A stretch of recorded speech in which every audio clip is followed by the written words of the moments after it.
Hello and welcome everybody. This is the third lesson in the Azon Masterclass. In today's lesson, we are going to be learning about planning our website. This entire process has a couple of main parts to it.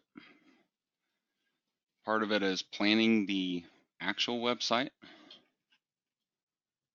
Some of it is also planning what's going to go where, what type of content you will be having on each of the pages, where your Amazon affiliate ads will end up being placed at.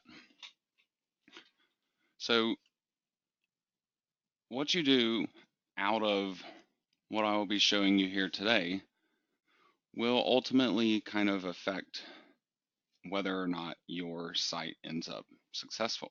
So this part is actually really important. You don't want to just create a completely random website on a subject. You want there to be some ways, at least, that parts of the site kind of go together. This could be the way you simply organize the pages on your website. This can be the content that you are actually putting on the different pages of this website to where that content can kind of interact and work with each other. And these things ultimately dictate how a search engine perceives your website and also how people actually find their way through your website and whether or not they end up feeling compelled to purchase one of the items that you are promoting on your website. So all of this stuff overall is pretty important for those different reasons. Now, the first part of this whole process that I want to talk to you about has to do with the main topic that you have picked for your website. This also has to do with how you are turning that topic from just a main niche into a site that has, I like to shoot for about 20 pages worth of content on it. Now, I've kind of showed you some of this already, where I was first working on trying to figure out which niche I wanted to try to pursue. I did a variety of different kinds of research on this and other niches as well. And ultimately, this one ended up standing out for decent keyword targeting opportunities, a variety of different types of content that I could put on this website. But this is really just part of the whole process that I will usually go through when I am building my own Amazon site.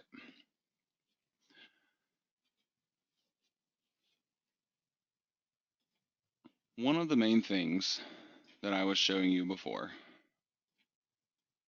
was using the Google Keyword Planner to help you, where you simply search for your niche and see what it's going to give you. These different keywords, when you are basing at least some of the pages on your website on these keywords, it gives you simply a better chance of attracting traffic. So I found these different keywords on the Google Keyword Planner.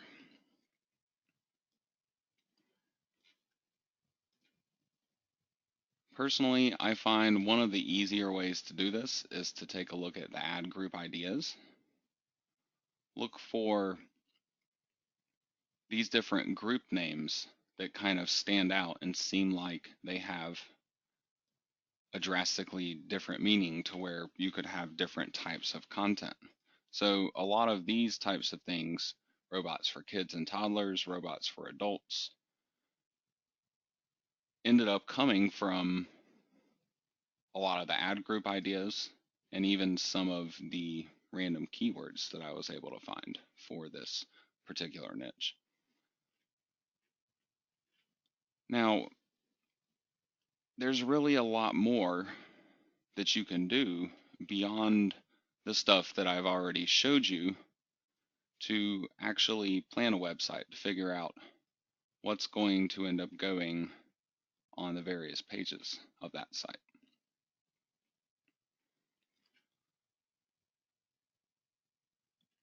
One of these different things that I will often use is something that I end up depending upon throughout the site building process, which is the Amazon website.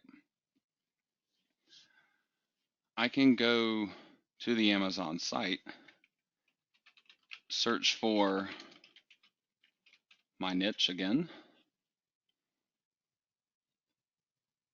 I can look for specific brand names that are going to be used throughout here. You don't want to base your entire website off of a brand name, but one of the best working strategies that I've used over the years to build specific pages that bring in a lot of search traffic. And then these also end up being the pages that end up referring the sales for me, because this is where I have the ads on my website.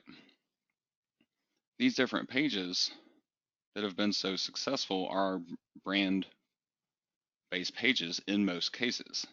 You can also kind of go for product based pages, but I find that there's a lot more competition with those than if you're just targeting a brand in general, but attaching it to what your niche is about. A lot of times you will have brands that create a variety of different kinds of products in a variety of different product types and categories. So you're not looking to bring in search traffic for everything. You're just looking to bring in the search traffic for people that are interested in a specific type of product for a specific brand.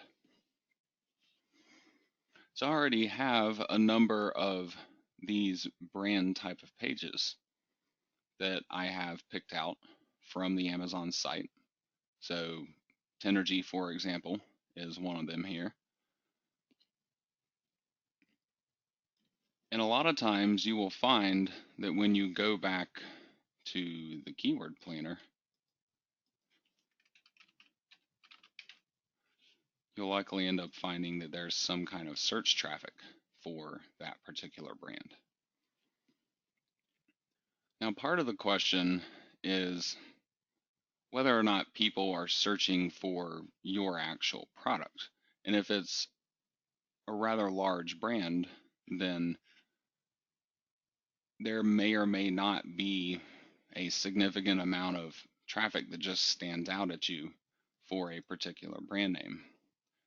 Now, ultimately, the brand name itself receives a pretty hefty amount of traffic.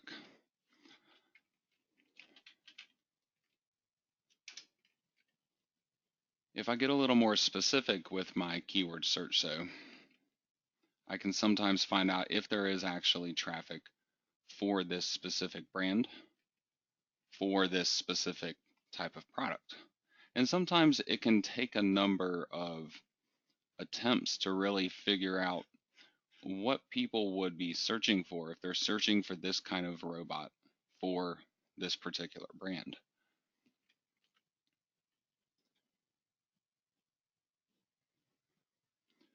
In some cases, you will end up being able to find this. In other cases, you may not. It may not be a general term that people search for. They might just be searching for a specific type of product. Like for this brand, they might be searching for Tenergy ODEV.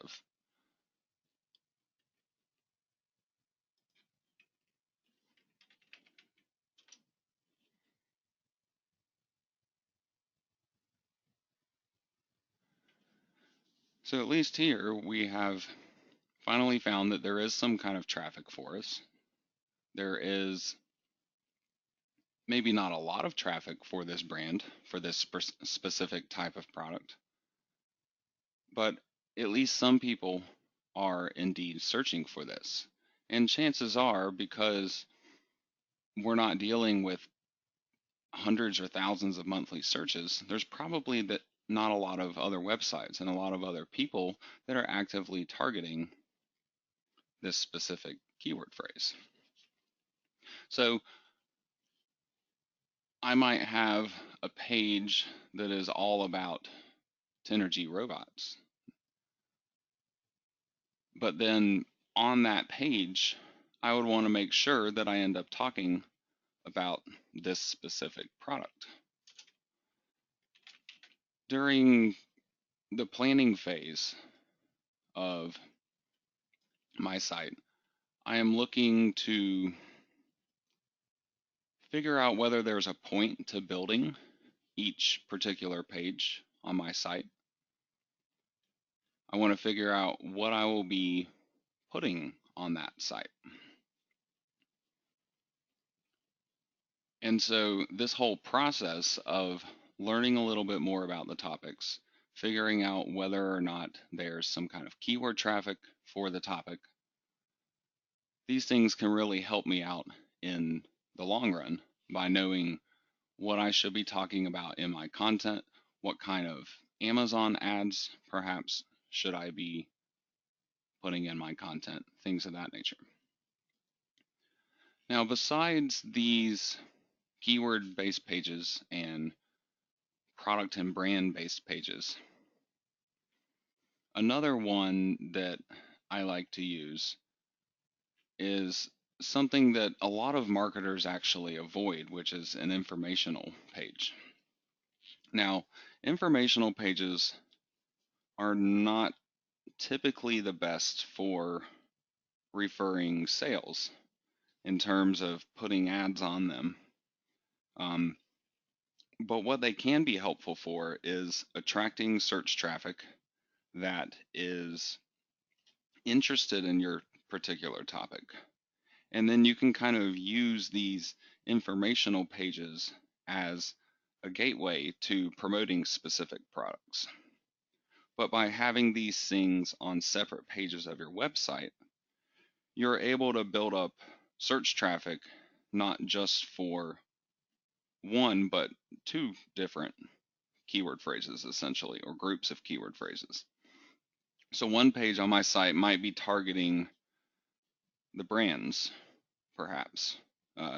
One obviously will end up being about Tenergy, but then I might also want to check and see if I would have a page on my site that could be an informational page that could end up connecting up with this page.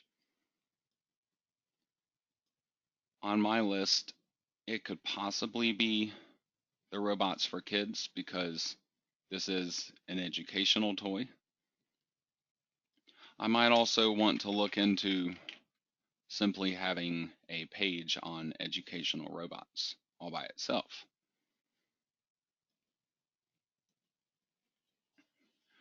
Now, if you're not quite sure how to connect up a product page or a brand page with an informational page that's going to make sense and it's going to ultimately speak to somebody that is reading it to where they're more likely to want to buy this particular product after they have read this page,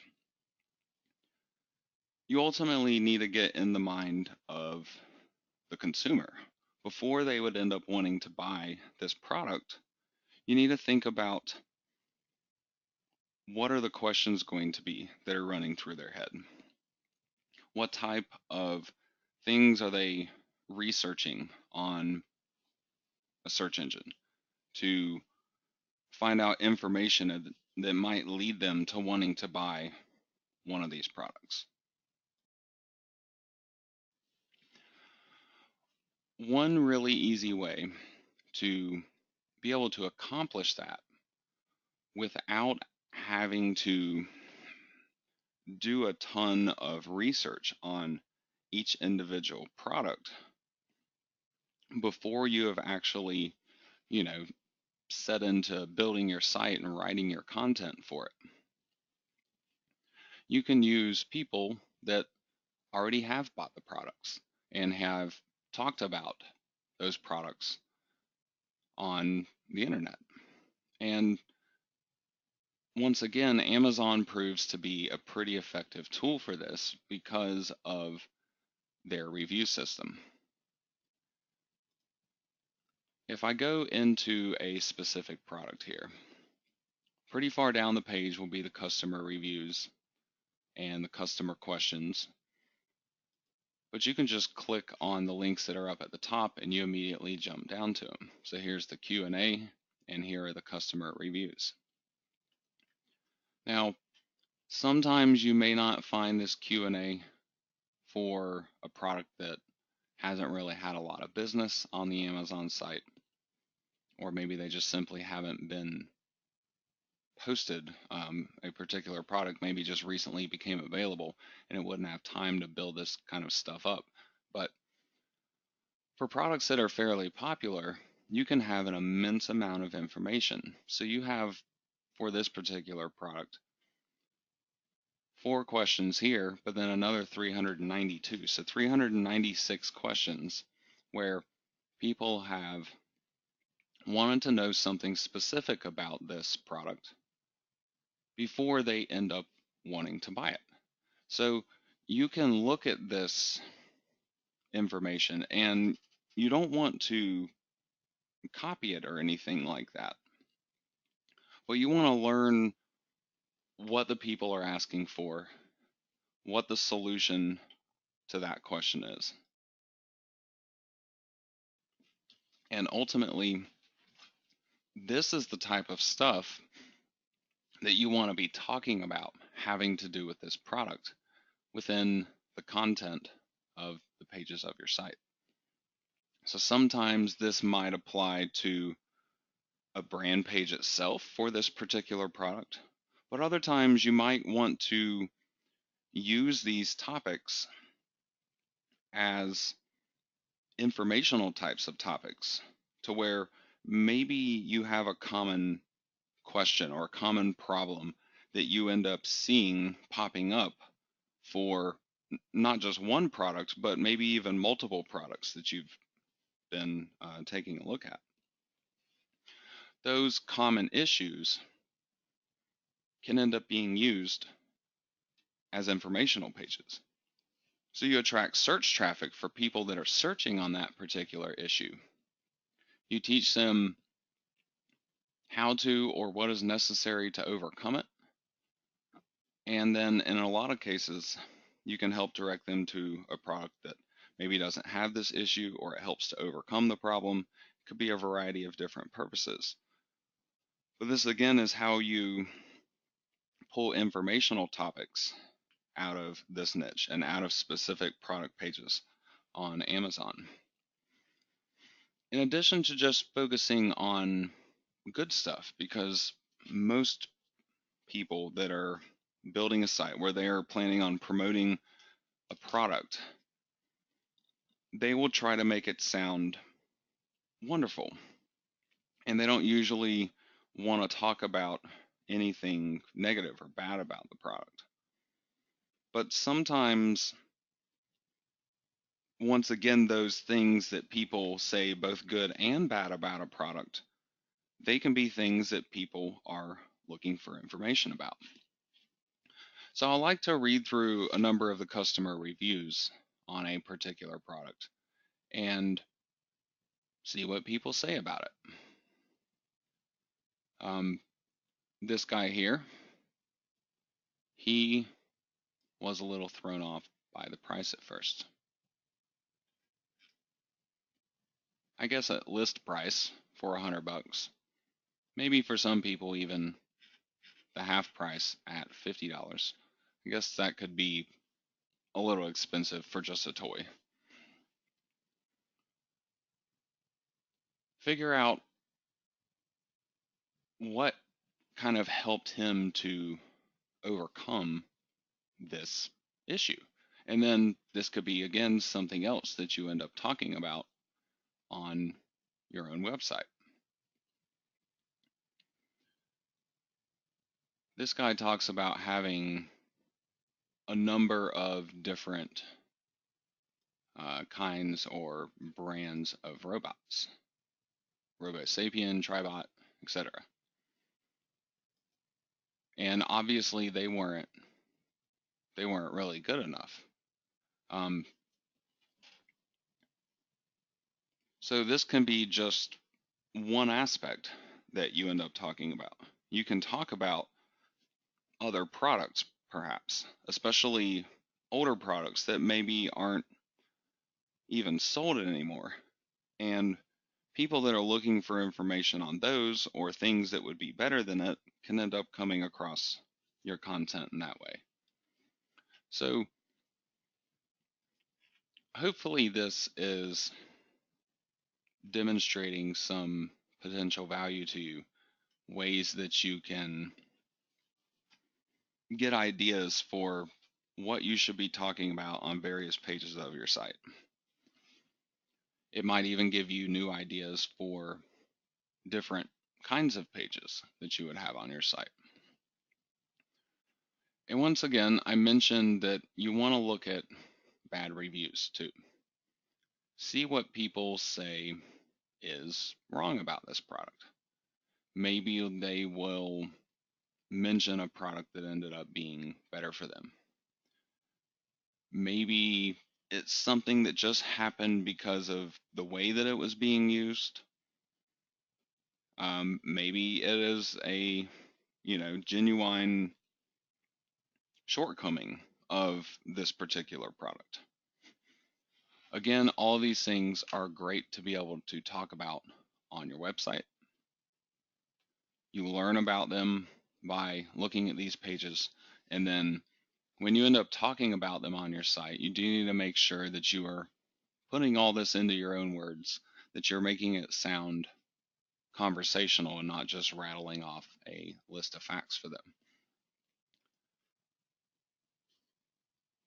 So I can see from looking at this product and taking a look at just the 1-star reviews, so I can see the bad things very quickly that at least some people say about the product.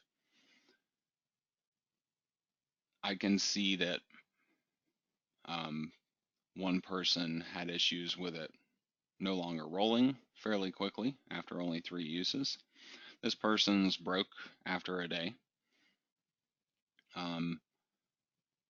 Somebody has mentioned bad Bluetooth connectivity and a low battery life, also poor directions. So some of these things could possibly be countered with content that's on your website, where you talk about, yeah, the box does have very poor directions, but here's what you do. And you can go and find that information out elsewhere on the internet by just simply going to a Google search and seeing if there is another website that has some info about it.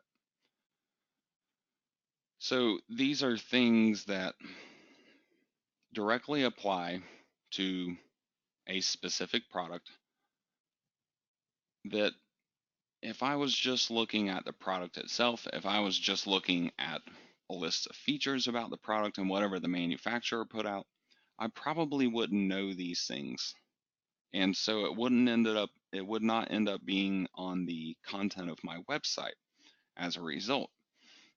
So there's a reason why it's really important to try to find this information, because it's going to make your website sound a lot better. Like you're not just a walking advertisement for this particular product.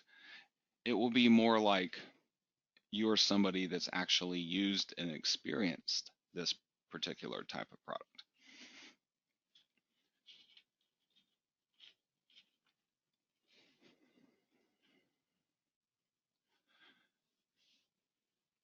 Now, these again are just a couple of examples of what can be done with this fairly simple and fast research.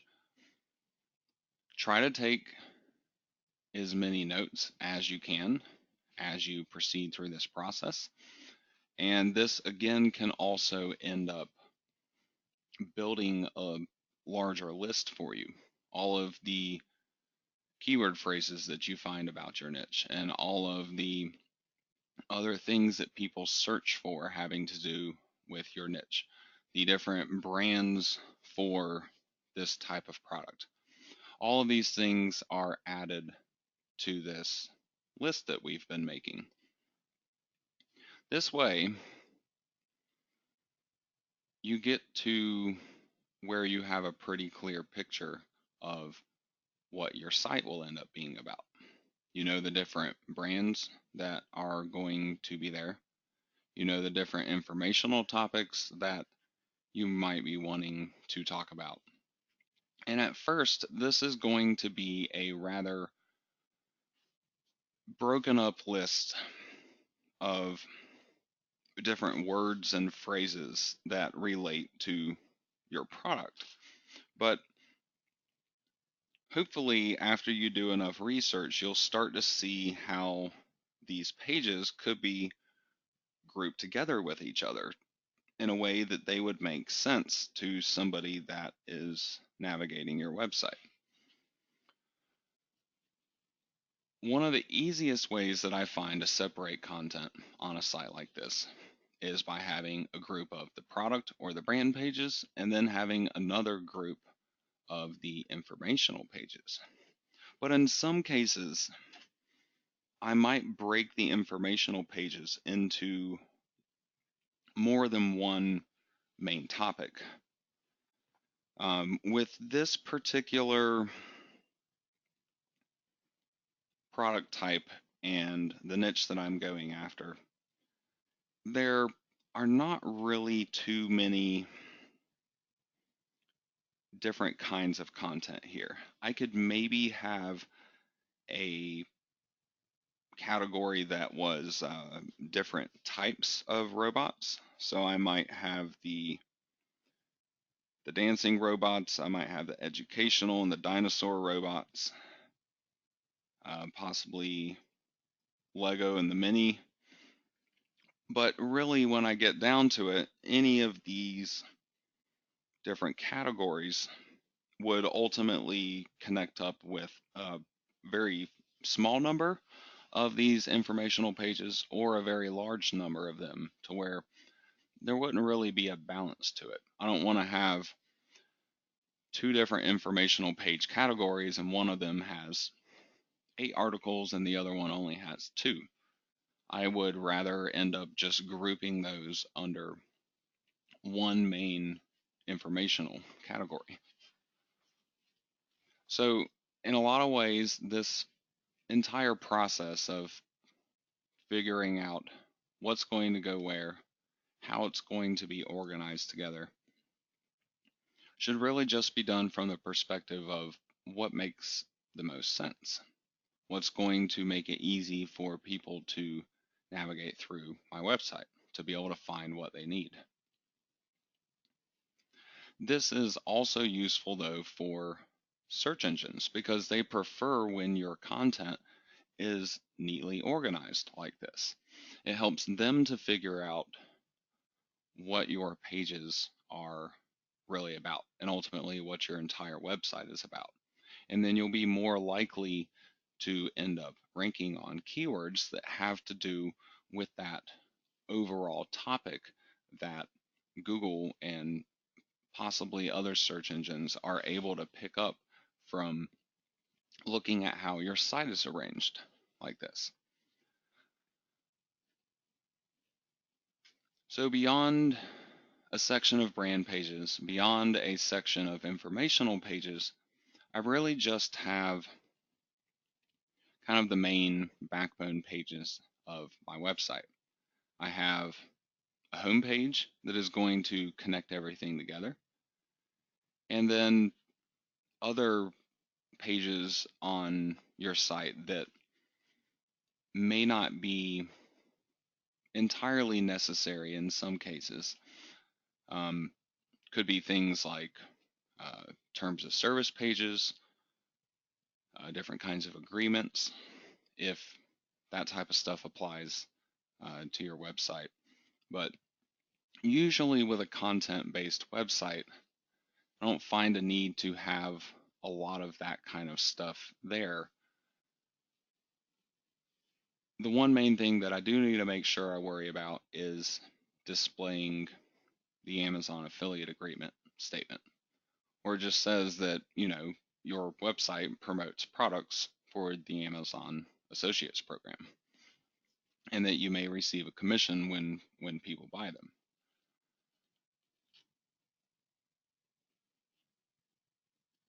That content is what I end up putting on the About page, but it's really just a sentence or two. So I include it on a page that I call the About page simply because I can put other things on that page. I can just talk about the website in general, what it's about, basic types of information that you will be able to find on this site, things of that nature. And then we also state the required statement from Amazon along with that.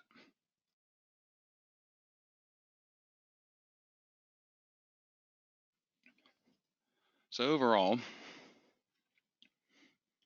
you start with your homepage and your About page. Then you figure out the main categories of pages that are going to be on your site. So mine being a brands page and another one being an informational page, which I will likely end up calling types of programmable robots because that essentially applies to anything that I have that's on this list. Then I would have my brands of programmable robots. The rest of the pages that I end up planning out on the site then get grouped under one of these main category pages. So you have to look at the different keywords that you have available. You have to try to figure out how these are going to connect together to where you can group them into a couple of different categories.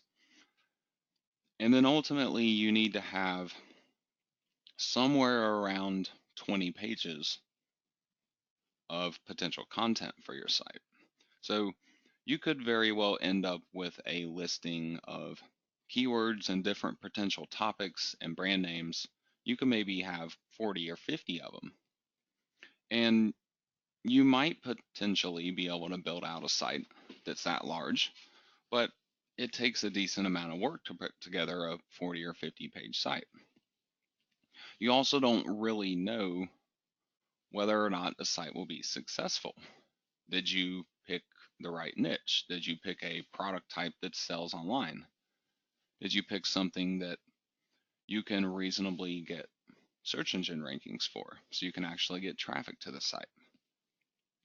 So I find that the 20 page mark is a pretty decent level to shoot for to where I can build this site, I can put it in place, I can wait a little bit of time to see how this site performs, and then I can go back to the sites that are showing up in the Google rankings and that are getting traffic, and the sites that are converting that traffic into sales, and I can start expanding those sites with even more pages.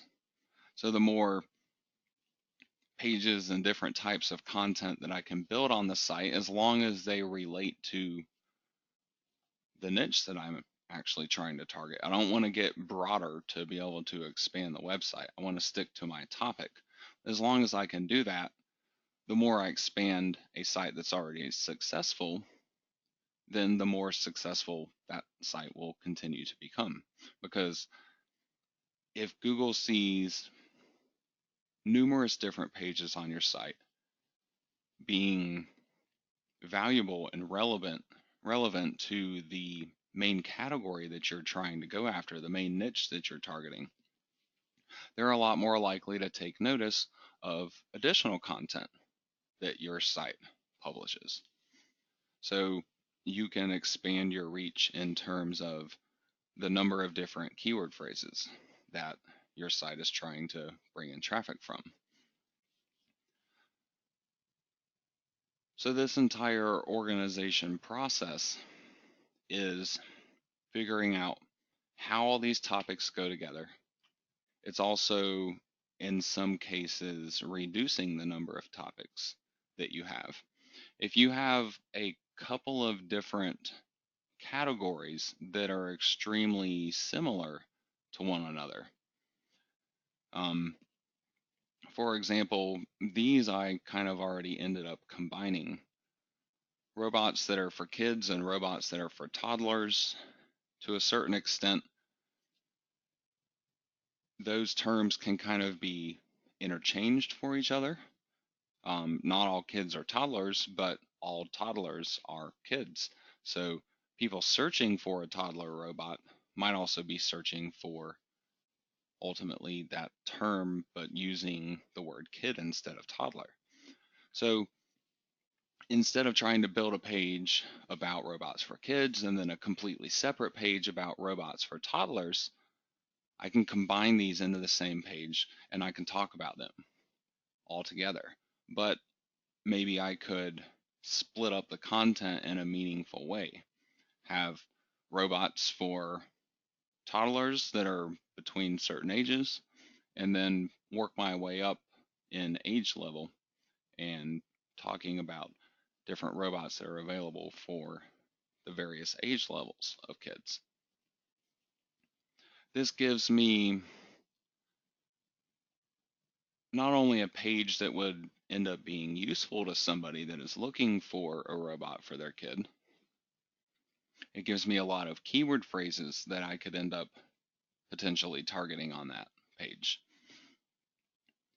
It also makes a page that simply makes sense, and it's combining multiple topics down into one page.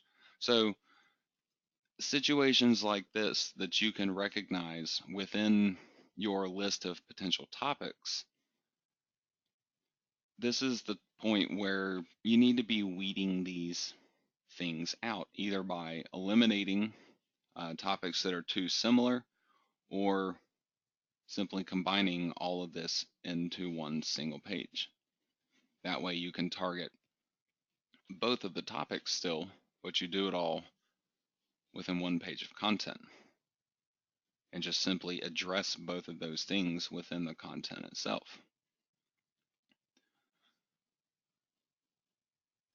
So now on this particular site,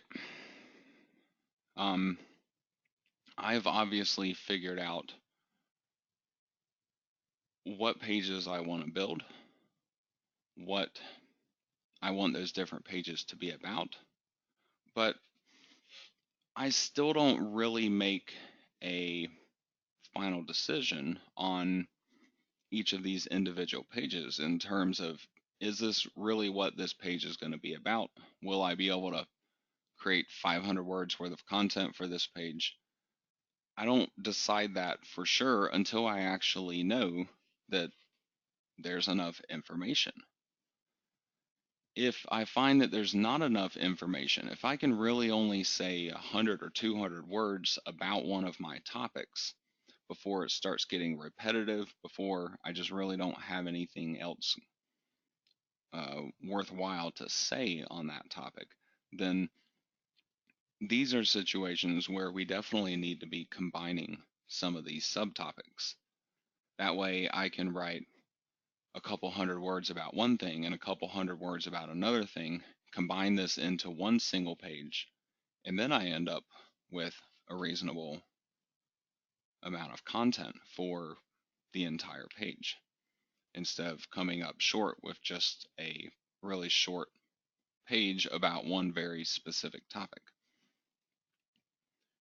Likewise, if you run into a situation where there's really so much that you could say on a certain topic, ask yourself, do you want to try to cover all that information? Should you just be talking about one particular piece of that information? Or maybe you should talk about multiple parts of that information, but split it up into separate pages that are more targeted towards that type of information.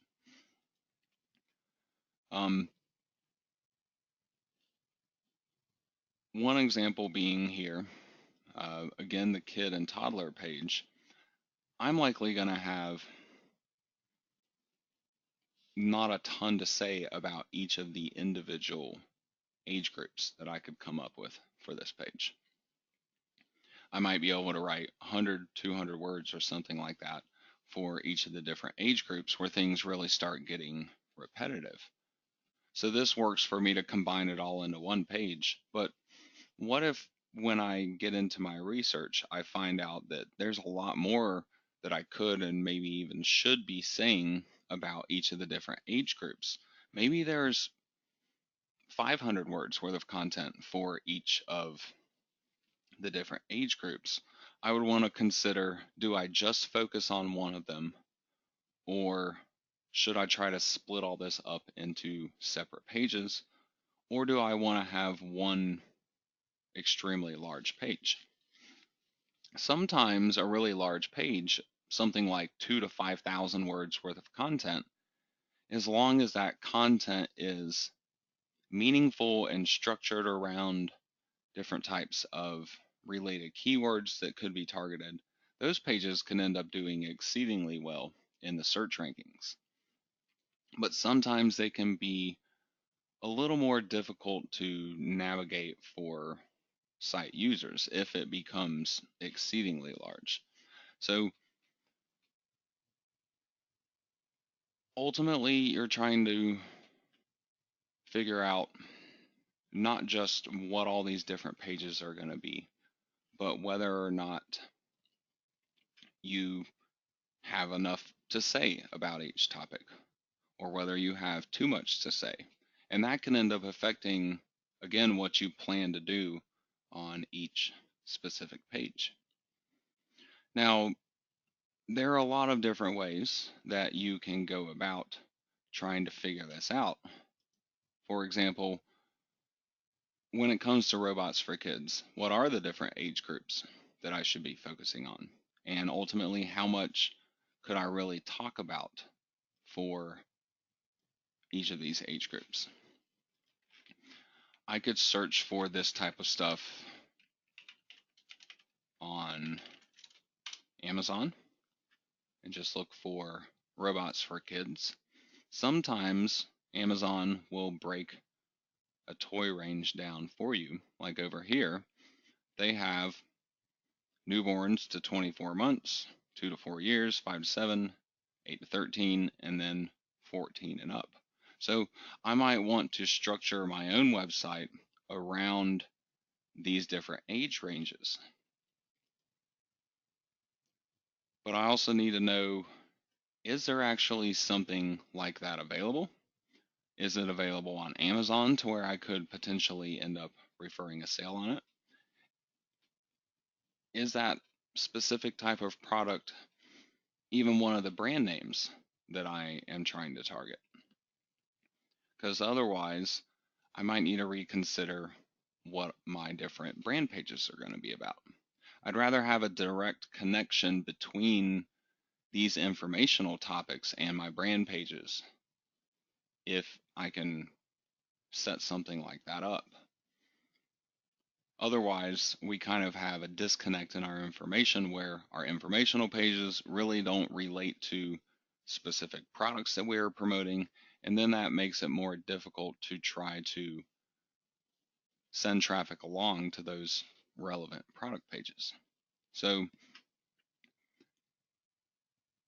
I can go through a couple of products for each of the different age ranges that I can find, and I can see, are they limited to these specific ranges, or maybe do they cover a couple of these age ranges? And ultimately, what kinds of features are going to be found? What kind of um, different physical requirements might be required? You can obviously do a lot more with a robot that's meant for teenagers than you could a robot that's meant for newborns. So, is there a remote control? Does it do very specific features that some kids might be wanting it to do? Maybe they want it to roll. Maybe they want it to be something they can build. Maybe they want it to be a robot that can walk. These things then become important to different age ranges of kids. And this again is content that you can end up talking about on your website. So if I just go and look at some of these products that are found in this particular search, these Wowie brand products, I've been seeing these a lot, and a lot of them seem to have a pretty high number of ratings on them, so they are obviously pretty popular. So this could likely be a good brand that I can target. I've seen another one of these, so I know there's multiple products in that brand. And at least from that main listing, it was actually implying that this thing could be good for a newborn to 2-year-old. If possible, I want to look in the product information to see if I can figure out what is the actual age range for this product. So here we go. This one is 6 months to 5 years. So I could take this information, do this a couple of different times for a couple of different products, and start to see, is a particular age range more common in terms of what robots are made available for it, how they end up being classified in terms of by age.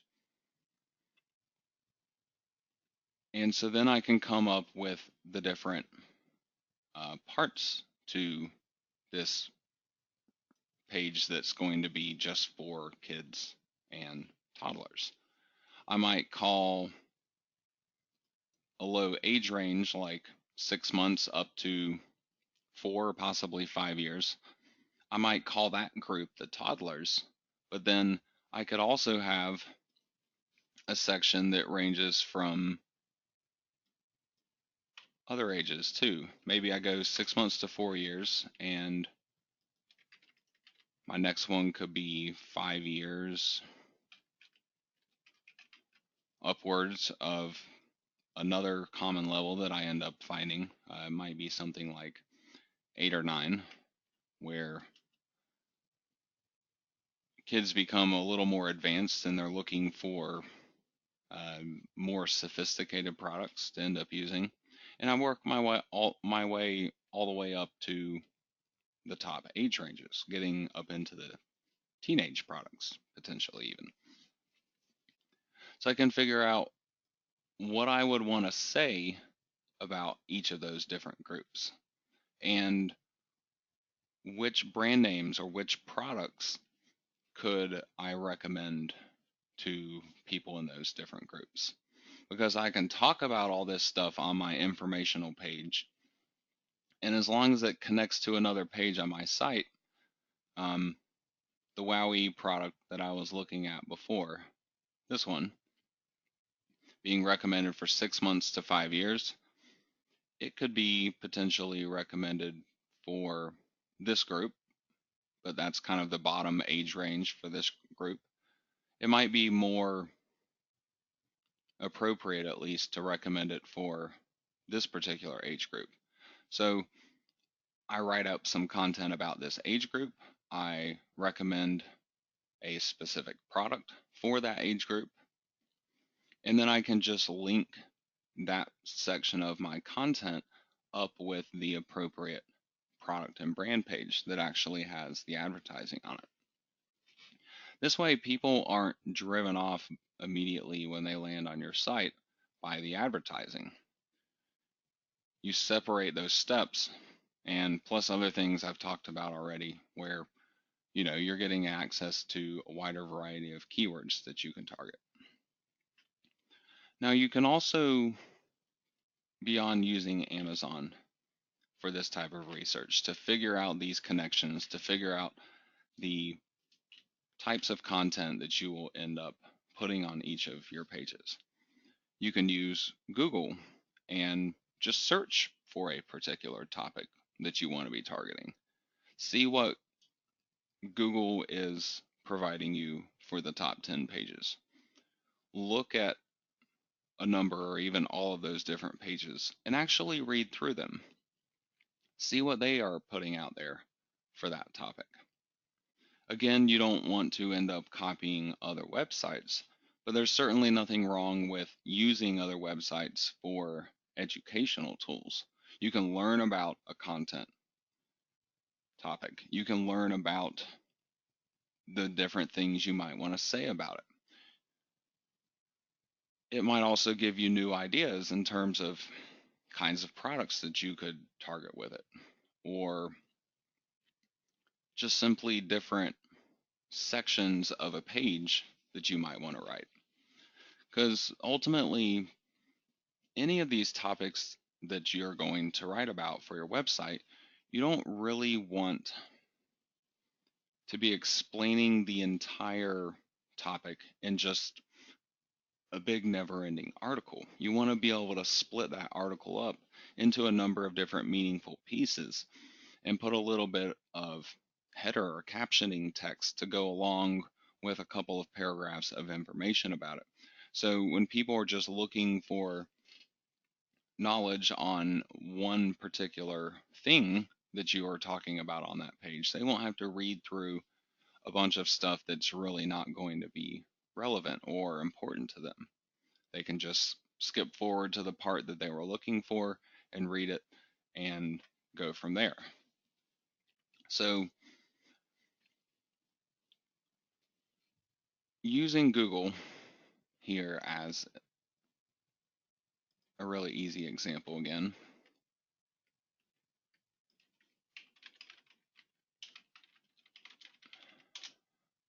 I can search for robots for kids. I can take a look at the different kinds of pages that are going to be here. For the most part, they seem to be a lot of informational based types of pages, which is what I would expect from one of my informational topics. I do find maybe the occasional sales or e-commerce type of a page or website, like Toys R Us here. But if I just go into one or a variety of these different pages and see what these other websites that are regarded for this topic, what they are talking about, again, can give me some idea of different things that I might be able to say on my site. Now, this one just seems to have a variety of different selected robots that they are promoting on their site, and they put all their Amazon ads up at the top, and then they are actually talking about stuff down below, but they're not really approaching this from a standpoint of just pure information. They're trying to make this um, a little more fun or entertaining, perhaps, by talking about an impending robot apocalypse, for example. This isn't necessarily the kind of thing that you likely would want to be going for unless you have a specific idea that's going to tie into what you're promoting. But within this content, you'll still find relevant things that you would likely end up wanting to talk about. um, especially when you go through a number of these different sites. You might even find, for this topic, for example, is there somebody else that has uh, these things broken down into different age categories? Or are they just doing something even more simple? A lot of these so far just seem to be providing information on specific products. A number of them are either using affiliate ads or possibly selling these products directly off of their website. But ultimately, I want to be able to find a page that's providing a decent amount of information. Or if they're not providing the information that I'm looking for, then maybe I need to be more specific with what I'm actually searching for. By searching for, something more specific in this manner, I might be able to find what I'm looking for. Or maybe it's not going to be as important for people. Or maybe no website has really just come along yet and created all of this information in one useful place. If I couldn't find it on Google very easily, I could base all of this information on simply what I could find on the Amazon website by again looking at specific products, finding different age groups for them, figuring out which one or ones might be the best to try to recommend for that purpose. Um, it ultimately doesn't matter where I can get the information. I just need to be able to find it. I need to be able to know what I'm going to be talking about on my site, and ultimately how I'm going to be trying to connect all this stuff together. Now, there are even more ways that you could go about researching specific products, researching um, different ideas or keywords perhaps that you have picked out as page topics. Um, the ones I've showed you already are the fast, easy options, but it also kind of limits you to the information that you can actually find. So if you are really lacking when it comes to the information you've been able to find for a certain topic, consider more out of the box ways that you could go about learning it. Something that for a consumer, especially, might not really be anything out of the ordinary. So I'm talking about using different um, employees, essentially, of different companies to get them to provide this help for you, to get them to provide some information for you that you could learn and then end up rehashing relevant pieces of that information on your website.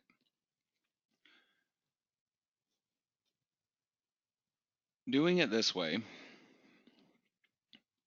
if you try a couple of different places, you will find that the information that you're able to obtain this way, while it can be a little sneaky, it can give you information that you may not really find otherwise on the internet. So this gives you a fresh perspective, basically, on a product or a certain topic. For example, you could go and even do this stuff online where you find an online company where they are selling products.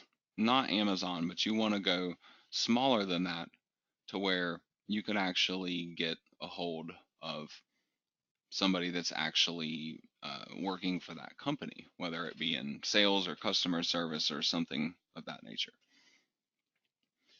Email them. Use live chat agents that are on their websites. Call them on the phone if need be. any of these avenues gives you a way to find out more about a product.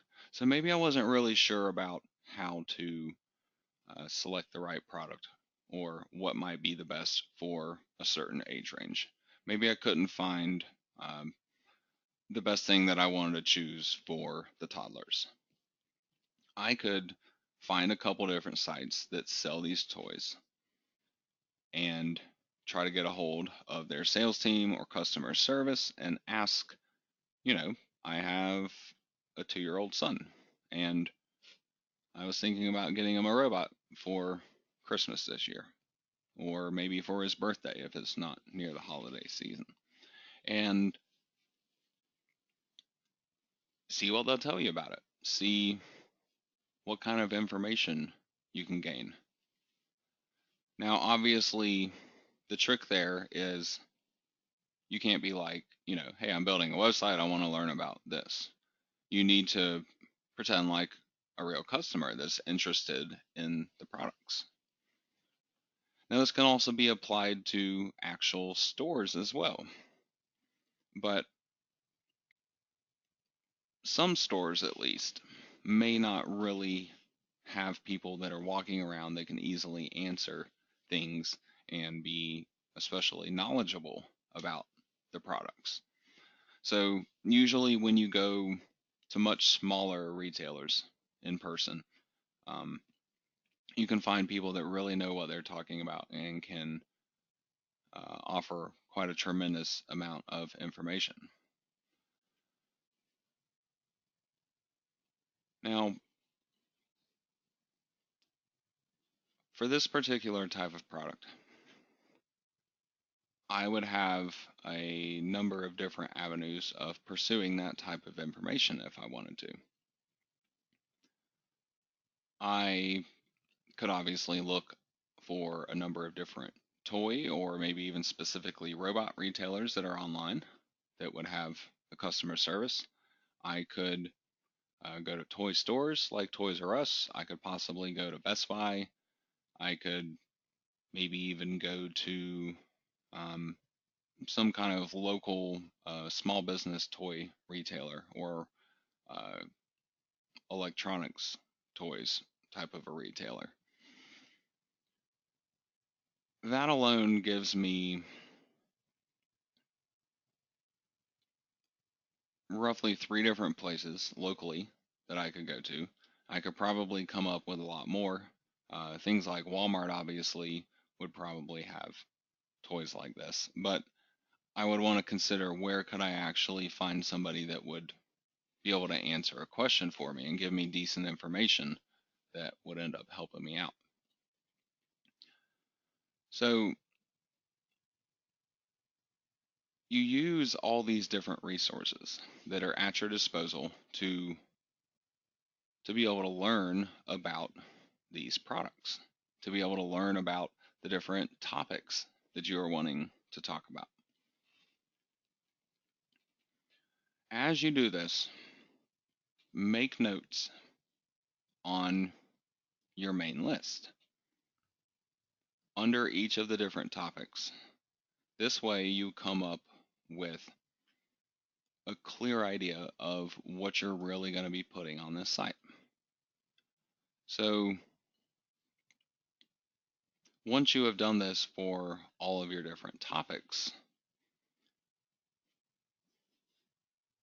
you know whether you're going to have enough information to go on those different pages.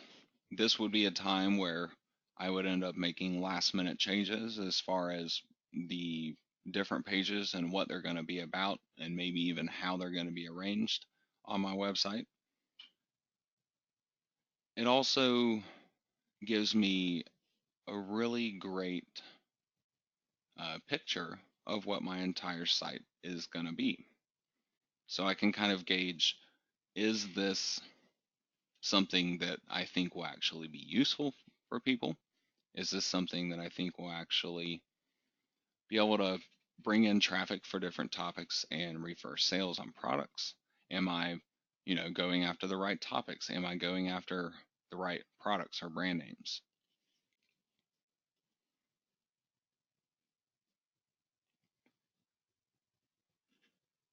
altogether, this work that you'll be doing to plan these websites, to figure out all these different pages and what's going to go on each of these pages, you are building a blueprint that you can refer back to when you are actually building your site. That way you can sit down and not have to randomly figure out what you're going to do as you create each page.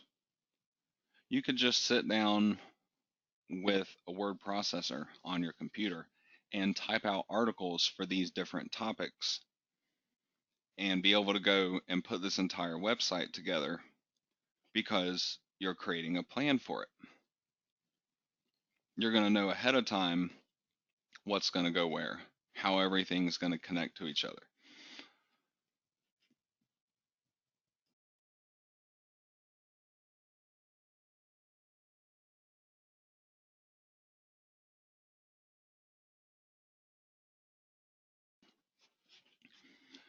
Now, the obvious point of building an Amazon site is to end up putting advertisements on it and ultimately refer sales on those products. So, the final part of my site planning process is to figure out what ads I'm going to have and to figure out where they are going to end up being on my website. Now, there's a few things worth mentioning about this. You don't have to have product ads on every single page of your website. I actually prefer to put it on maybe a maximum of about half of the pages on my site. I believe this is important to both visitors and search engines because they're going to see your site as not solely existing just for those advertisements. Another thing that you need to be careful with is selecting relevant stuff. And that's kind of what goes back to the whole planning process where we need to know, okay, a product that I'm going to end up or a topic that I'm going to end up discussing on one of these info pages, I can recommend something that I would end up covering on one of these brand pages. These connections with your content are important. So then I can identify that I would end up wanting a product on this Wowie page, maybe even multiple products on this page, if I will be referring to this from a couple of different topics, perhaps. And I just talk about the specific product that I would be recommending, direct them to this page. And then this page would end up covering a number of these different products that are within this brand that I discuss on other parts of my site. So I'm trying to funnel any traffic from these other pages that won't have an advertisement on them. I'm trying to funnel that traffic down to the pages that will have my advertising on them. Now, some of these pages may end up recommending only one product. Some of these pages may end up promoting only one product. But then you can also have pages that do even more than that. It really just kind of depends on what makes the most sense for what you're trying to go after. This is another reason, though, why I kind of prefer the strategy of making brand pages, because it doesn't limit me to promoting one specific product, and it also gives my site more longevity because 5 years from now, chances are the robot toys that I pick out to promote on this site now, they're probably either not going to be made or won't be anywhere near as popular or may even be out of date technologically in terms of what they can do. So at some point in the future, on this site especially, I could see how I would have to revisit the site maybe every couple of years on kind of a low end, um, and see what's relevant, what's actually popular, and what's on the marketplace now. But when it comes to search engines, if I just had a page about the Wowie RoboSapien, for example, then when this product becomes outdated, that page isn't really going to be relevant or useful anymore. If I changed it from being a page about this product to being a page about another Wowie product in the future, then I'd end up losing any keyword rankings that I had likely built up for that page. So by making just a brand page, what I'm able to accomplish here is that I can still promote this product on that page, write out a little bit of content about it, include an ad for this product on that page. But then I can do this for a couple of other products from the same brand on that same page. And then in the future, if I end up having to essentially remove an advertisement for a product, maybe they stop selling this product a couple years down the road. Maybe this product gets replaced by a new model, and so the new model ends up being the one that is for sale. I can change my advertisement. I can add a little bit of new content to talk about the new product. But this also still gives me the option of leaving the information about the old product in place so I can attract traffic based on those older keyword phrases. I've actually built a decent number of pages that have essentially capitalized on that strategy, which is don't just promote the product that you're after, but think about if your site had been around for 5 or 10 years, even though it's going to be brand new, think about what people might have been searching for the brand name and this type of product, but a number of years ago. What was popular then? What were the discontinued products that, are no longer available, but they used to be? And by talking about those products, the older ones, a lot of people will know those products and will end up searching for them. Maybe they don't realize that it's been replaced, or maybe they're looking for somewhere online to try to get one. You can capitalize on that type of traffic because the average affiliate marketer is not going after those topics really. You can sometimes even get a little more extreme with it, and if you can figure out a product that sells in this particular niche, but maybe it's not available on Amazon, it's sold elsewhere, you could potentially still talk about it on your website. And maybe there's a different one that you could recommend to somebody instead. That way, again, you're taking keywords that the average affiliate marketer would likely not end up using because they're probably not going to be talking about those things on their site. You're using it as a way to get really low competition traffic to your website. And then you're still able to promote the modern stuff. So over the course of time, as long as these brands and this type of product still stayed popular, these brand pages could end up growing over time, still talking about the old products, but being updated with the new products and advertisements for the new products. So now at this point, you're trying to figure out that type of stuff, where your ads are going to be going. You don't have to get super specific at this point with a setup like this where you have all these different brand pages. You don't have to know exactly which products you're going to be promoting quite yet, unless it's something that you've already made a connection with on one of your informational pages.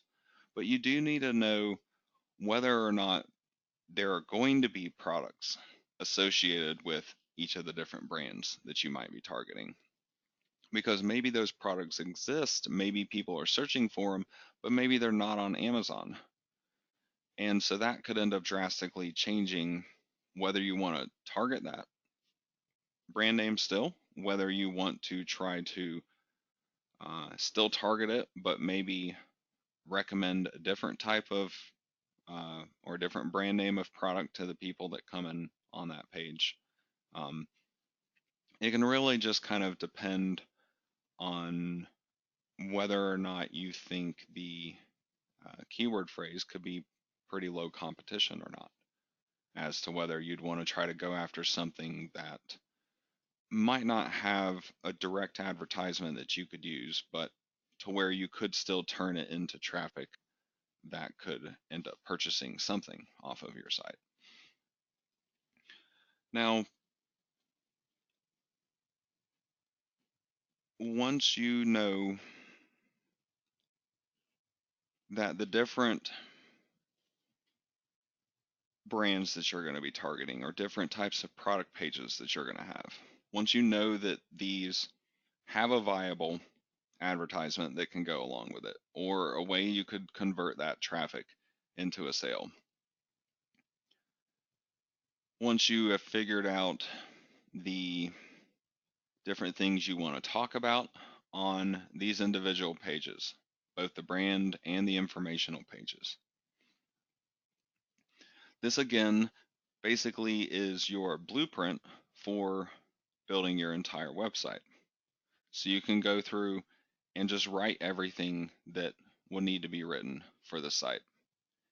And then you can start constructing the website once all of your content is technically written already. This is also useful for people that may not even want to write the content themselves if they decide that they want to outsource for the content. They could have these certain topics that they want discussed on each of the different pages, and so they can pass this information along to a writer to ensure that they do a good job with creating the content for your site, so that it still is meaningful and has the different connections that you want it to have. So whether this information ends up being for you or for somebody else that's going to do the writing on the website, it kind of bundles everything together in an easy to understand way, so you can create something meaningful in the very end. So this is the point that you're looking to get to once you reach this point in the training. You want to take your overall website niche that you want to target and your different topics. You want to figure out what those topics are going to be. Just make a big list of them to start with. Then you want to go back and you want to try to organize all of these topics in a meaningful way, such as grouping informational pages and brand or product based pages together, or even something more complex than that, where your informational pages are called something like, I'm not just going to call this informational pages on my website, I'm going to call it types of robots or types of programmable robots, perhaps. Then I want to explore all these different topics, figure out what I would actually want to say on these different pages. I basically want to have a summary for each of my different page topics that I could then later expand on to actually build these complete pages. And then I obviously need all of this organized. I need to know how many pages there are going to be. And ultimately, again, I'm shooting to hit somewhere around 20 pages to start my website off with. So I can let it sit there and see whether it's successful, see whether or not it is a site that I would want to expand. That way I can figure out, do I leave it alone? Do I make some additions to the site? Do I make some changes? So I'm not really overcommitting myself to too much work on any one individual website to begin with. Now, if you build these sites the way that I've been talking about, and you try to make the page topics that you pick and the content that you provide on those pages, if you try to make all that meaningful and useful to somebody, you should end up with a pretty decent success rate, especially if you're going after the right kinds of keywords that end up having less competition on them. You should find that a decent percentage of your sites are actually able to generate traffic and refer some kind of a regular sale on a product that you're promoting. It may not be every single day, but spread out over time, um, you might have 5 or 10 sales over the course of a month on a certain site, just kind of depending on what you're promoting, how expensive the product is, because you're going to end up with less sales on your more expensive products in most cases. So in the next class, we can actually start talking about doing the writing for these different pages. And from there, we're going to be able to proceed on with building the actual website, with putting all of our content, all of our page topics and everything together to make it into a finished product.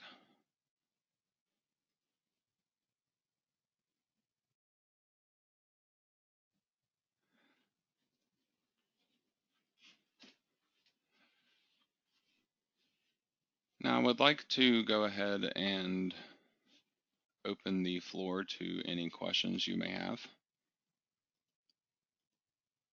If you do have questions for me from anything I've been teaching you in this class, anything I have taught you in previous classes of this series, I'd be more than happy to try to help you out with those. Just put your questions into the chat box at any time, and even if I'm answering a question already, I'll be sure to get to yours as quickly as I can.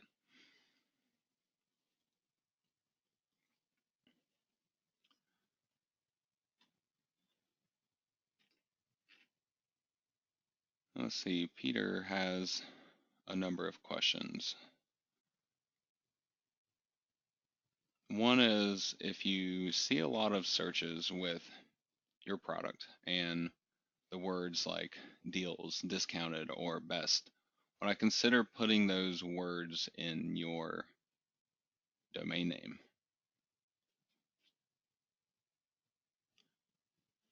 And then I could explain in descriptions that my name is basically representing the best value. The content on our site is representing things of that nature. I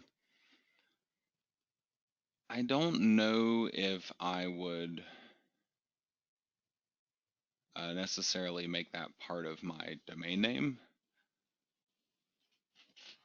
I'm trying to think of whether I have personally used a domain name with a word like deals or discounted or best or something like that when, building an Amazon affiliate type of a website. I don't believe I have. You could have um, a page or possibly multiple pages on your site that could target keyword phrases like that. You could even still talk about that type of stuff on your site and basically make it the main keyword phrase of your website without using those particular words in the actual domain name. I can't say for sure, but I would think that it's a possibility that the sites with those types of words in their domain name itself might be viewed by Google as being a little on the spammy side. But I could still, if I'm building a site about programmable robots and I wanted to target best programmable robots as the kind of main keyword phrase of my entire site, I could still pick out a domain name that maybe just had the word robots in it, along with, um, something else meaningful to go with it, and not actually use the word best or even programmable possibly in the domain name. Because ultimately the domain itself isn't going to make a major difference anymore. They used to put a lot more weight into those, like an exact match domain where your keyword and your domain name are the same thing. It does still seem to provide a little bit of benefit, especially once maybe a year has passed since you created a website. Um, but ultimately, you can still build a site and call it whatever you want to, and it can still rank for specific keywords that you want to go after, because it's ultimately going to be the titles of those pages and the content that's contained within those pages that determines whether or not Google thinks your content is a good fit for those keywords. So with that said, um, personally, I would probably leave words like deals or discounted or best out of my domain name, but I might still try to target a keyword like that on just a specific page of my website, perhaps. Or if I wanted to make my whole site about being the best value or the best type of deal that is available for each one, um, then I might make that the main keyword phrase of my site and base my homepage off of that and have it connect up to the rest of my site, which then has that type of a focus. And that's ultimately what's going to determine the main keyword of your site, how Google views your site, what kind of topics and keyword searches it would want to put you in the rankings for. Um, that's also a good point. Your next question, can you split products into two websites where you are using two different affiliate networks or affiliate programs and um, try to refer sales to not just one, but potentially both of them? You can do something like that. It's really just a question of whether it's going to be worthwhile to do so.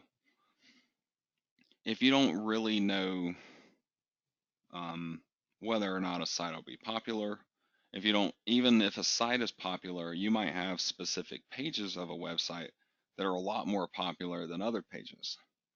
And so if you are going to build a decent amount of sites,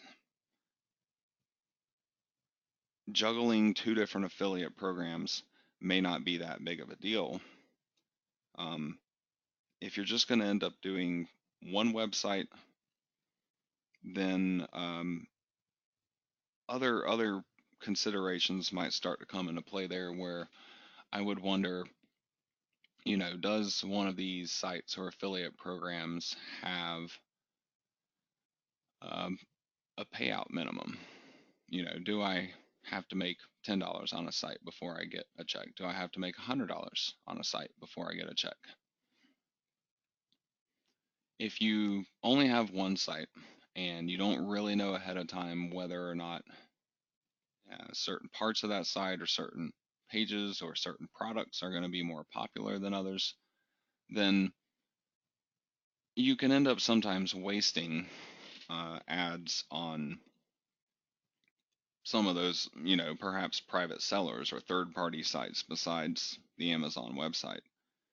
Unless you know traffic's going to the page, unless you know that, it's likely you could refer a decent number of sales on that product or on other products from that same affiliate program, then that's kind of a situation where I might consider uh, doing otherwise. If I wanted to set up, say, 20 different websites and have them promote both Amazon products and products from one other affiliate program, to where I'm only dealing with two affiliate programs still over the whole 20 sites, I'd be a lot more confident that I'd be able to get a payment from both of those on a regular basis.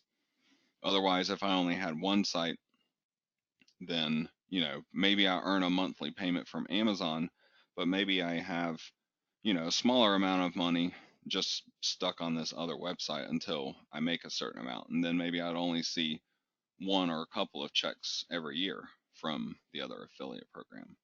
So it's kind of just dependent upon how many sites you end up building, how quickly or how much on a regular basis you want to be able to get paid from it, whether you can refer enough sales between your different sources for these products. All these things would kind of be taken into consideration. So, um, as a straight answer, yes and no, and those obviously are the various reasons why or what might determine whether I'd want to just go for Amazon or whether I'd want to do, you know, another third-party affiliate program. Personally, I just make my Amazon sites, unless I have a really, really good reason to do otherwise. I have used commission junction advertisements on at least a few of the sites. It's really not a ton though. I find there to be a decent number of products available, physical goods available on the Commission Junction network, but a lot of them are a lot more expensive than Amazon. And so, again, if there's a really good reason, maybe a product isn't available on Amazon, but I know it would be the perfect fit for my site, then I might consider it. Um, Otherwise, for my sites at least, I end up usually avoiding sellers besides Amazon. Um, as far as what is the best example of an affiliate site that I know of, there's really a lot of different ones, and I guess best example can mean different things. Um, in terms of the best example of my sites that I've built to teach my customers in the past, the sites that I show people, I like to recommend downcomforterguide.com. That one is a really good example of the strategy that I'm trying to teach. But is that what I would call the best affiliate site that you could really come up with? Probably not. It's something that's fairly easily obtainable, though. It's something that doesn't require an immense amount of work and can still provide the benefits that you're looking for in terms of having a site that actually gets traffic and actually can refer sales on Amazon. Now, there are um, some really large affiliate sites that are basically like review type of websites, especially in the electronics industry. I don't spend, much time at all on sites like that, so I don't even have a specific one off the top of my head to recommend to you. But if you look up like, I don't know, something like gadget reviews or something along those lines, you can probably find one of these, big name techie type of sites that review and then promote these various products on Amazon.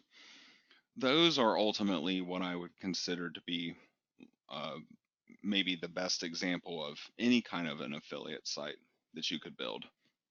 A lot of those places will end up buying each product for themselves and having the actual person that's going to write it be the one trying out and testing out this product.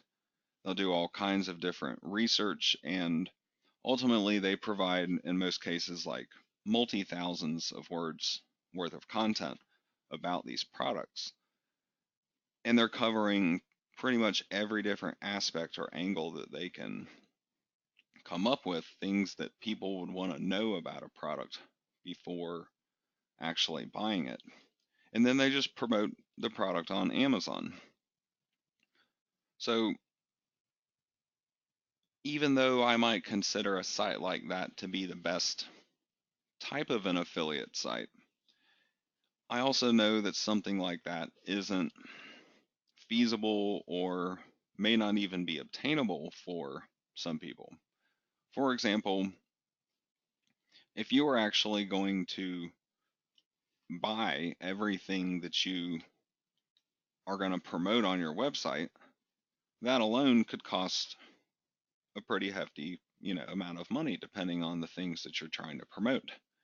And ultimately, you can't really justify an expense like that without knowing that, you would be able to recoup your money on it. And so a site that is already popular and has new traffic coming in all the time from tons of different keyword phrases, they might have a better idea of the kind of traffic they could get to a page and of, how many sales they could refer on one single product.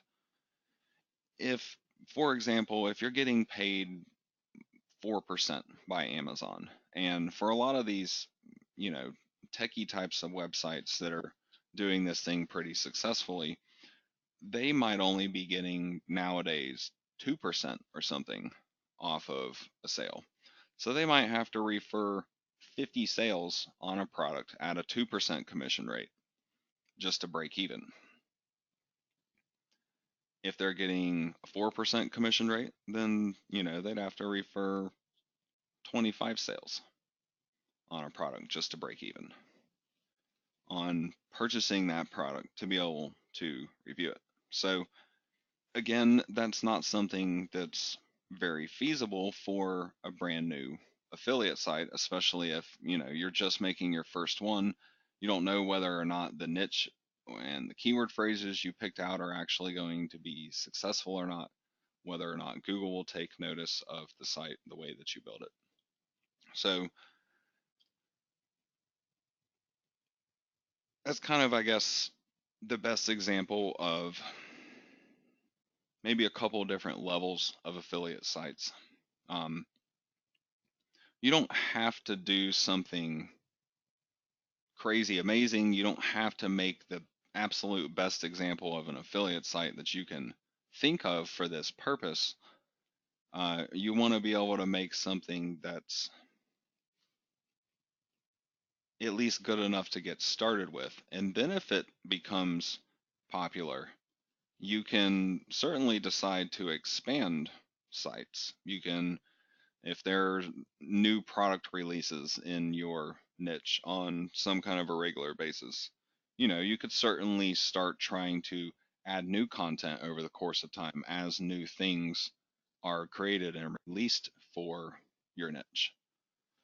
But you don't want to get into, a major commitment like that if people aren't actually reading your site. So I teach with this course how to build the basic site to get you started, to see if your niche and your keyword phrases have been, chosen well. If the things that you say in your content works out, if it gets search rankings for you, if you're able to refer sales on these products, then you can decide from there whether or not you want to leave it like that and just keep creating as many of these fairly basic sites as you can, or building on the sites that are already successful and trying to make them even more successful. So I kind of give you an introduction, I guess, to what I would personally consider to be the best kind of an affiliate site. But as far as what I'm trying to build in this course, what I think is the best example of a fairly simple affiliate site that will actually work, that would be something more like what I mentioned already. Downcomforterguide.com does an excellent job with the exact strategy that I will be teaching you in this course.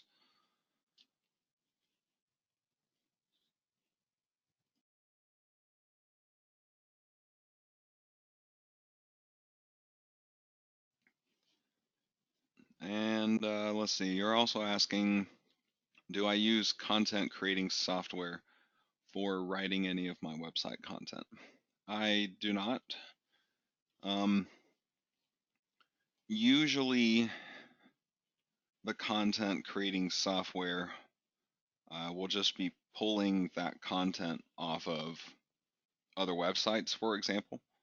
Um, Amazon provides a lot of information in the API system for all of their products. And they do make this available to affiliates. So you can have the description and all the features and stuff of the product churned out for you on, a page of your site. But ultimately, information like that ends up in that kind of content gets reproduced on a lot of other websites. And that content is also likely already found on the Amazon website too. So even if I want to say essentially the same thing, I do want it to be put into my own words. I want it to be unique. I want it to be something that Google would actually have a reason to want to put in their search rankings. Because if they can find 10 different websites and they all have a page about a specific product, and those pages, in terms of the text that can be found on those pages, if they're pretty much the same, not everybody can be ranked really great.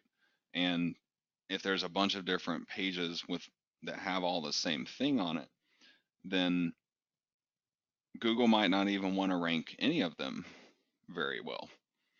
And they might even try to figure out where that content came from. So they can usually figure out that, okay, they indexed it first on the Amazon website, and so then Amazon might be given a good ranking for that content, but the other pages likely wouldn't, because Google sees them as just being a duplicate. So in that regard, content creating software will typically be pulling its content from different sources, such as that or YouTube, perhaps, and ultimately it just doesn't end up creating something that's very likely to get me search rankings. Now, search rankings are the main way that I personally try to get traffic to my sites. And the reason why is because it's something that doesn't require a constant involvement of your time once you actually build the website, once you actually do um, the bulk of the work for the site, which usually ends up being the writing. Once that work is done, though, it just sits there. And the traffic coming in from a search engine happens all the time by itself without you having any involvement.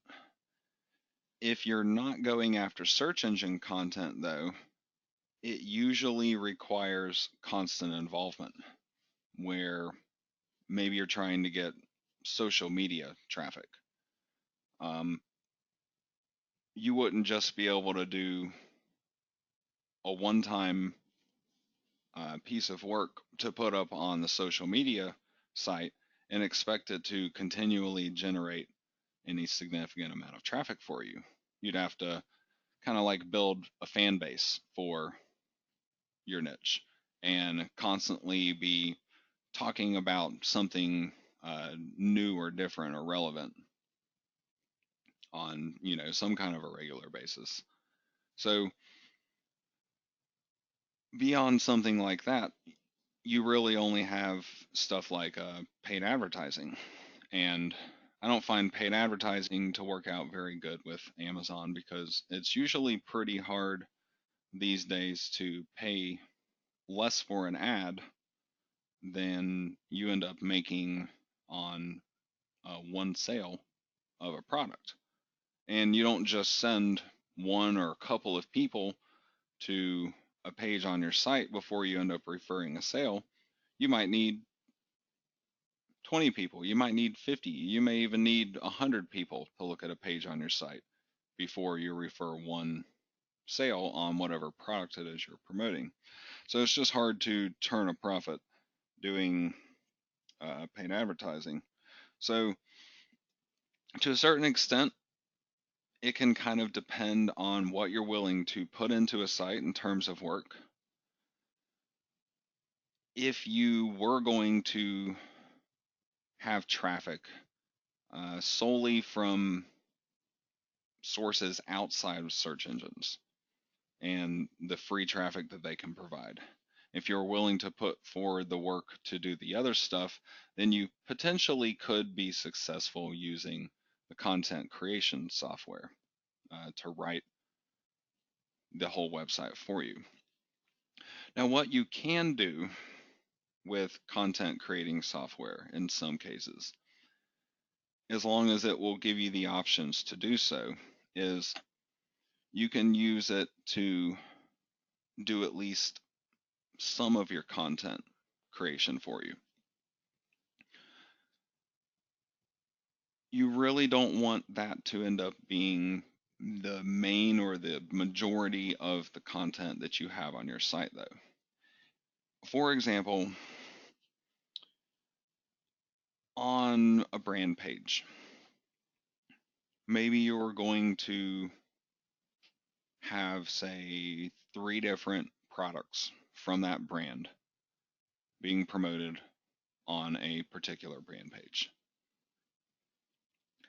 I could use a small amount of content from content creation software for each of those specific products. Maybe that, information is coming off of the Amazon website and it just gets built up into an ad that it's for that product. But then beyond that automatic content that would be created in that manner, I would also want to do even more of my own writing to go along with each product type. And then maybe even talk about the brand in general at uh, the top of the page. What's special about the brand? How long have they been involved with making this particular type of product? Are they well recognized or well known for certain things having to do with this type of product? This way, you would end up with a page that didn't require quite as much work because you wouldn't have to write 100% of the content, but that automated content wouldn't end up being the star of that page. My content that I write myself would end up being the star. That's what I would want to put up at the top of the page. And then maybe put little bits of the automated content somewhere within that page. So, in general, I don't recommend using that type of software, but if you're careful about how you use it, if you use it as just kind of backbone work or time saving work, just to at least reduce some of what needs to be done for each page on your site, and you're going to be still be putting your own content to go along with it. Um, in that way, it's possible to make use of them, in my opinion. Typically, I just end up building all mine from scratch, maybe with the exception of a small amount of product-based content that would end up getting pulled off of the Amazon website with the advertisement that I put together for it. Other than that, all of my content would end up being unique. You're quite welcome, Peter. Hope that was helpful for you. I don't believe I see any other questions so far. If anybody else has a question they would like to ask me, I welcome those at any time. If I don't get questions for, I don't know, over the next couple of minutes or so, it's usually the point where I end up wrapping up the class. But if you do have questions, I'm more than happy to stick around and answer them for you. So if you've got something you would like to ask me, just get it in the chat box.